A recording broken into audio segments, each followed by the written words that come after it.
wabarakatuh.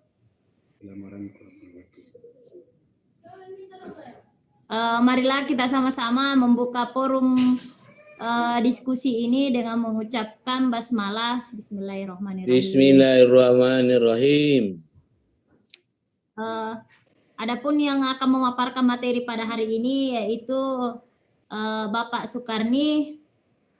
Kepada beliau untuk mengabsenkan waktu kepada beliau kita persilahkan dengan hormat untuk memaparkan materinya. Silakan Pak. Bismillahirrahmanirrahim. Assalamualaikum warahmatullahi wabarakatuh. Selamat sore teman-teman yang telah hadir pada kesempatan sore hari ini. Saya akan memaparkan materinya pelaksanaan in-house training yang pokok materinya adalah pembelajaran orang dewasa atau POD.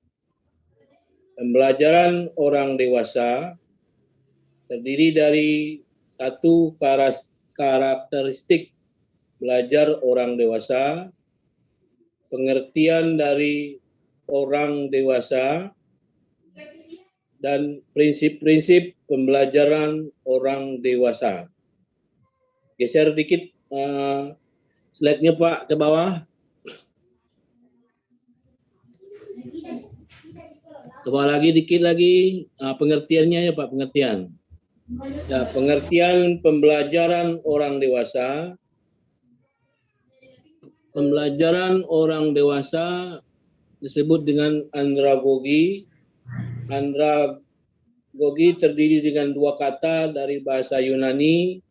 Andra berarti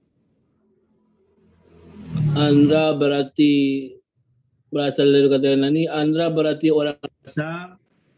Andragogi berarti memimpin atau pemimpin dalam suatu kelompok. Berarti andragogi adalah dapat diartikan sebagai pemimpin atau memimpin dalam suatu kelompok. Lanjut berikutnya Pak Suwardi. Teori pembelajaran orang dewasa biasanya andragogi artinya seni dan ilmu pembelajaran orang dewasa. Jadi andragogi adalah ilmu atau seni pembelajaran orang dewasa. Selama saya pelatihan baru ini dapat materi pembelajaran orang dewasa. Lanjut berikut lagi Pak Suwardi. Karakteristik pembelajaran belajar orang dewasa terdiri dari pertamanya 4, terus oleh knowledge yang membuat kesimpulan ini atau teori ini menambah jadi 5 macam kategori karakteristik. Yang pertama konsep diri. Konsep diri, yang kedua pengalaman. Yang ketiga kesiapan belajar.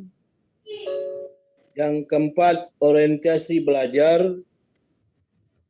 Yang kelima motivasi belajar. Terus bawa lagi Pak Suwardi. Karakteristik belajar orang dewasa ini yang penting konsep diri. Konsep diri orang dewasa rata-rata belajarnya praktis, ya. Tidak termau yang terlalu teori. Kalau kita kebanyakan teori itu bukan pelajaran orang dewasa. Ini kita pelajarannya kebanyakan teori, jadi kita pusing sendiri jadinya. Terus pengalaman adalah apa yang pernah kita dapat, apa yang pernah kita jalani dan pernah kita rasakan, itulah yang akan kita lakukan berulang-ulang. Baik dalam teori pengajaran maupun dalam praktek pembelajaran. Berikutnya, kesiapan belajar. Rata-rata kalau orang dewasa untuk belajar pasti siap dengan materi-materi yang berbeda-beda. Kalau materinya itu melulu atau materinya tidak menarik, rata-rata orang dewasa akan hilang satu-satu itu. Akan tiap-tiap pelatihan rata-rata akan menghilang satu-satu. Berikutnya orientasi belajar. Orientasi belajar arahnya jelas kepada hasil atau manfaat dari belajar tersebut. Motivasi belajar rata-rata didapat kalau datangnya dari dalam diri sendiri, berarti kita akan lebih semangat dan lebih memperhatikan materi-materi yang disampaikan oleh fasilitator atau pembicaranya. Kira-kira demikian mengenai pembelajaran orang dewasa yang bisa dapat saya uraikan.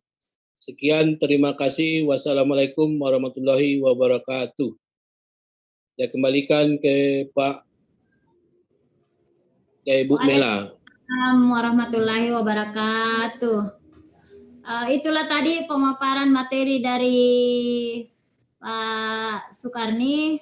Mungkin dari teman-teman ada yang mau memberikan pertanyaan atau tanggapan.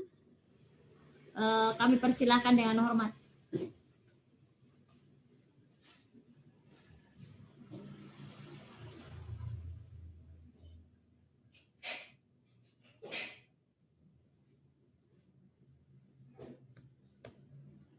Bagaimana teman-teman?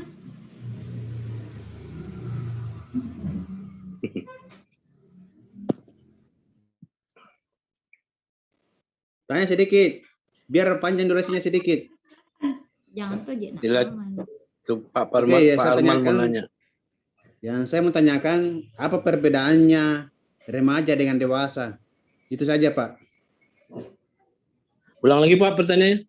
Apa perbedaannya remaja dengan dewasa? Karena biasa sekarang anak-anak remaja sudah dibilang dewasa, tapi ada orang dewasa masih dibilang anak-anak. Orang besar dibilang anak-anak. Terima kasih. Ya, makasih banyak Pak Arman atas pertanyaannya. Mungkin Pak Sukarni bisa langsung menanggapi. Ulang lagi pertanyaannya Bu, kurang jelas suaranya. Pak Arman. Apa perbedaan antara remaja dengan dewasa? Ya, kalau remaja, untuk pembelajaran remaja ya kita mengajar di SMK itu anak-anak yang di bawah umur 17 tahun atau di bawah 18 tahun, betul berarti di bawah adalah remaja dari 15 sampai 17 tahun karena kita mengajar anak remaja, jadi persiapannya ya jelas. Untuk anak-anak remaja kita akan sesuaikan dengan tingkat umurnya. Kalau remaja dia akan persiapan untuk remaja dewasa. Jadi kita akan mengarah sedikit-sedikit memberikan materi untuk remaja itu yang masuk ke arah remaja dewasa, mempersiapkan dirinya untuk belajar yang kira-kira ada mandirinya atau bisa mengerjakan apa-apa yang kira-kira bisa dikerjakan tanpa harus didampingi oleh guru. Kalau saya di SMK di sekolahnya biasanya ngajarannya ngomongnya sedikit, tapi yang banyak ngomong tuh anak gitu. Itu salah satu teorinya kalau saya di kelas. Kalau orang dewasa nggak perlu diajarin terlalu banyak kayak kita ini. Kalau banyak ngomong nggak didengar oleh yang lain. Tapi kalau prakteknya langsung atau menyentuh ke yang kita butuhkan oleh orang dewasa pasti akan tertarik. Seperti contoh pembelajaran pada saat ini. Kira-kira gitu jawaban saya dari pertanyaan Pak Arman tadi. Silakan kembalikan ke Ibu Moderator. Ya, makasih banyak Pak Materi. Itulah tadi tanggapan dari pertanyaan Pak Arman. Saya kembalikan kepada penanya. Bagaimana Pak Arman? Saya kira cukup, Pak. Bu. Iya, makasih banyak. Dari teman-teman yang lain, apa masih ada yang mau menanggapi atau bertanya? Ya, kalau tidak ada, kita tutup forum ini. Masuk ke yang keempat, kelima. Tinggal Pak Suwardi. Tutup dulu. Padahalnya udah tutup sekolahnya kayaknya. Ya, kita tutup dulu forum diskusi ini dengan mengucapkan alhamdulillahirabbil-alamin. Assalamualaikum warahmatullahi wabarakatuh. Waalaikumsalam warahmatullahi wabarakatuh.